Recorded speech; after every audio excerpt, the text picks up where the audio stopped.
Think about the last time you told someone a story about your day. You were confident. The details came out smooth. You knew exactly what happened, in exactly what order, exactly how it felt. But here's the strange part. Most of what you just said wasn't a memory. It was a guess. And your brain never told you the difference. You do this constantly. Every conversation, every decision, every argument you win in your head before you even have it. You feel certain. You feel like you're seeing things clearly. But the real answer is far stranger than certainty. Your brain isn't showing you the world. It's showing you a story about the world. And it lies to you about that story every single day. This isn't a flaw. It isn't something broken in you specifically. It's the basic operating system running underneath everything you think, feel, and remember. And once you understand how it works, you'll never trust your own certainty the same way again. Start with memory, because memory is where the lying is easiest to catch. You probably think of memory like a video recording. Something happens, your brain files it away, and later you press play and watch it back. That's not what happens. Memory researcher Elizabeth Loftus spent decades proving this wrong. In her experiments, she showed people a car accident, then asked simple questions about it afterward. Change one word in the question, and you change what people remember seeing. Ask how fast was the car going when it smashed into the other car, instead of when it hit the other car. And people remember more broken glass. Glass that was never there. Loftus didn't just show that memory is imperfect. She showed that memory is constructive. Every time you recall something, your brain isn't retrieving a file. It's rebuilding the moment from fragments, filling the gaps with whatever fits best. And it does this so smoothly that you never notice the seams. You experience the result as fact. Why would you doubt something that feels this vivid, this specific, this yours? But memory is only the beginning. Your brain doesn't just lie about the past. It lies about the present, in real time, every second you're awake. Here's where it gets stranger. Neuroscientist Michael Gazzaniga studied patients whose brains had been surgically split. The connection between the left and right hemispheres severed to treat severe epilepsy. In these patients, each half of the brain could be shown different information, completely isolated from the other.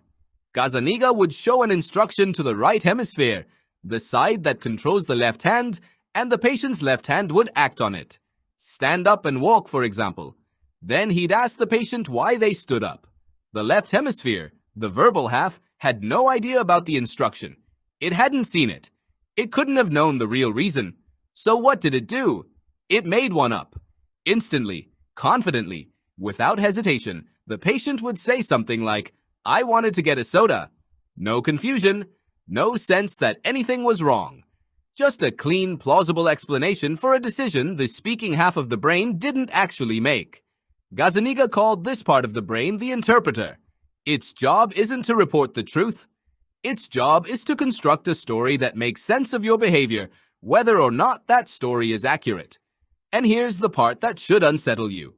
That interpreter never turns off. It's running in your head right now, generating reasons for things you do, feelings you have, choices you make. Most of those reasons feel completely convincing. Are they actually true? You have no reliable way to check.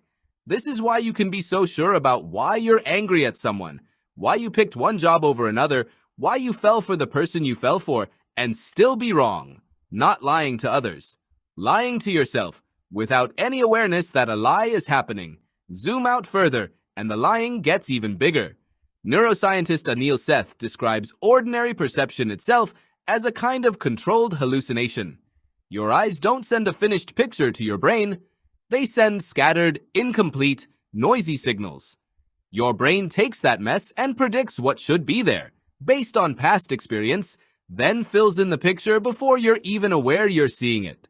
Most of the time, that prediction matches reality closely enough that you never notice the trick. But it is a trick. You are not directly experiencing the world. You are experiencing your brain's best guess about the world, updated so quickly it feels instantaneous. So why does the brain work this way? Why not just tell you the truth plainly every time? Because the truth is slow, and slow gets you killed. Imagine an ancestor standing in tall grass hearing a rustle. There's no time to gather complete evidence, weigh probabilities, and reach a careful conclusion. There's only time to guess, fast, and act. A brain that hesitates for certainty loses. A brain that commits to a confident guess survives. Over millions of years, that pressure shaped a mind built for speed and conviction, not accuracy. Confidence, even false confidence, was the winning strategy.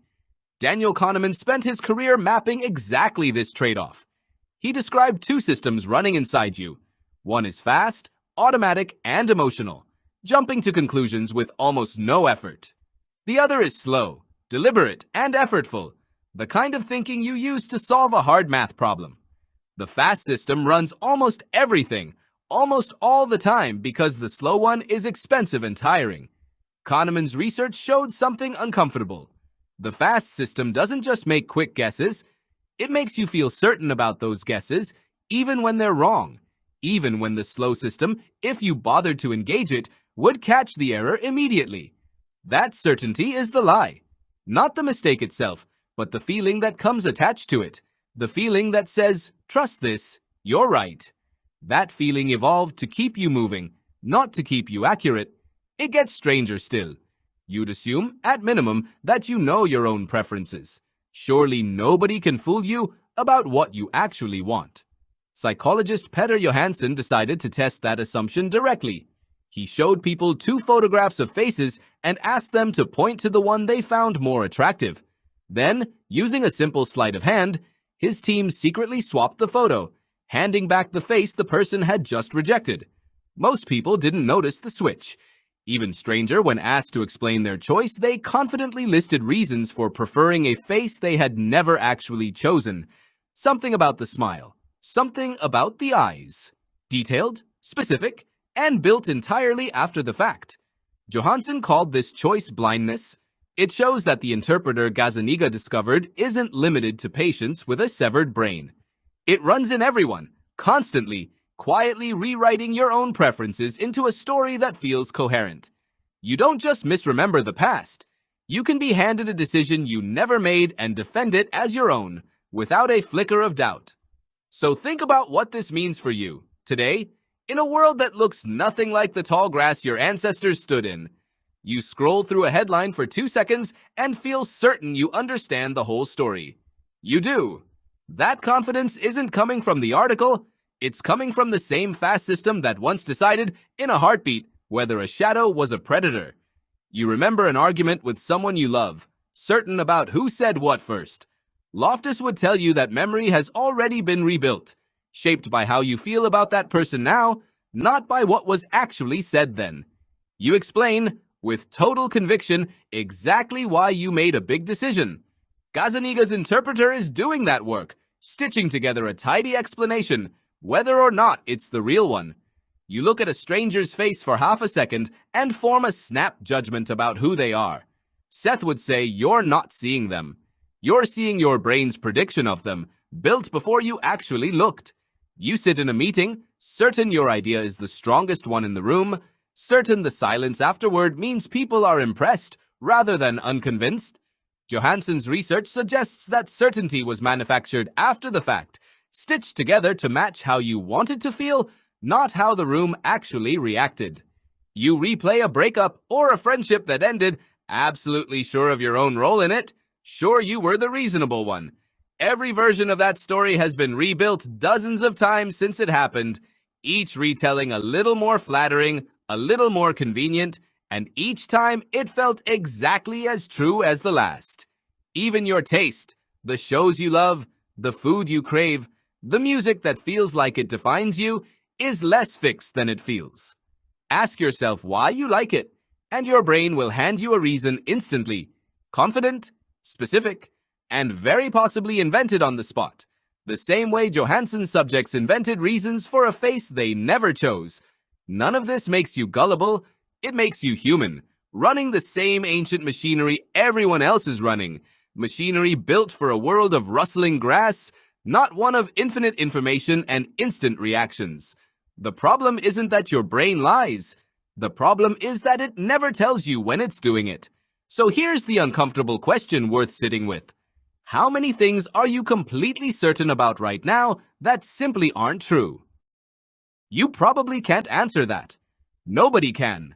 Not with total accuracy, because the lying happens beneath the level where you can catch it. That's the part that makes it so effective. A lie you can detect loses its power immediately. A lie that feels exactly like the truth, delivered with the same calm confidence as every fact you've ever been sure of, never even gets questioned. It simply becomes part of who you think you are. But knowing it's happening changes something. The next time you feel that flash of total certainty about a memory, a decision, a snap judgment of someone else, you can pause, just for a second, and ask whether that feeling is evidence or whether it's just your brain doing what it has always done, filling the gaps and calling it truth. You won't always be able to tell the difference, but asking the question at all puts you ahead of the version of you that never thought to ask it. Because the story you're living in isn't a recording. It's a reconstruction, rebuilt every single moment by a narrator inside your head who has never once admitted that anything is missing.